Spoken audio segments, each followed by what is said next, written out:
universe is filled with many deep mysteries and riddles that mankind has struggled to understand since the dawn of time.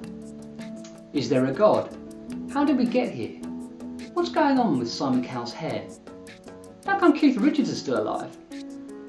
And seriously, what is going on with Simon Cowell's hair? We've tried to understand these deep thoughts for centuries. Well, not in the case of Simon Cowell's, but Keith Richards is older than you think. One member of this elite group of deep thinkers was a Polish Jew called Chaim Jacob Samuel Falk, who escaped Germany, where he was sentenced to death by burning for witchcraft, and arrived in London in 1746. Now, the locals had never seen anything like it, this man wandering the streets in his long black robes, muttering the secret names of God under his breath. Of course, today we'd write him off as a goth with Tourette's, but in those days a web of rumours and myth circulated wherever he went.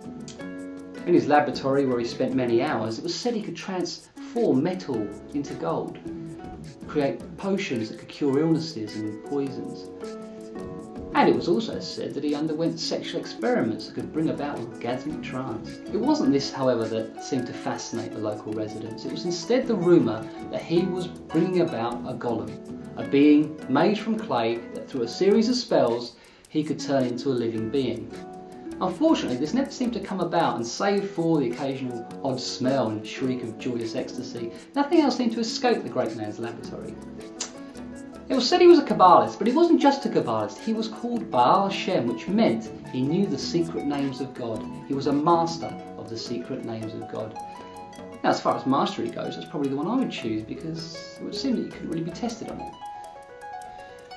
He eventually moved to the East End of London, where he built a private synagogue, and still the rumours and myths grew about him. It was said that one day, while travelling down Whitechapel High Street in his carriage, a wheel came off, and instead of getting out and worrying about it, he ordered the drivers to ride on, and the wheel followed them all the way home. It was also claimed that Ba'al Shem, during a great fire that almost destroyed his synagogue, with one word caused the winds to change direction and the fire to be extinguished. It was also said that with a few words he could fill his collar with coal. Yeah, I thought that was a bit odd too. But still, his fame grew. He began to appear in magazines and receive invitations to meet with great men, dignitaries, aristocrats, royalty. In France, he met with a man called Louis Joseph, and in a conversation with this guy, claimed to know the exact date that King Louis XVI would die, and that Louis Joseph's son would go on to become king. It came to pass. Eventually, in 1782, Chaim Joseph Samuel Falk died, and left behind him a great treasure. This great treasure was said to contain deep mysteries, manuscripts, biblical texts, puzzles, artefacts, treasures, and cake recipes, funnily enough. But no one ever found it. People searched for years and years after his death to come to grips with these mysteries that have been puzzling mankind since the dawn of time. Of course, we've got Wikipedia now, so we don't really need it. But one man did discover a manuscript in Chaim's office during his lifetime. This guy was employed to look after the great man's stuff and had been warned never to look upon any parchment or manuscript that he discovered.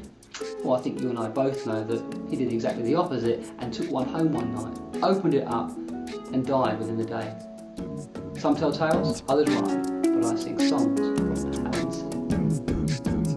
If you're wondering what on earth you just witnessed, you've been watching a video from the Songs from the 𝐒𝐿 Sea podcast. Each week I release a song and a video about a person or a subject from London's East End. 52 songs in 52 weeks. For more, visit www.songsfromtheHowlingsea.com.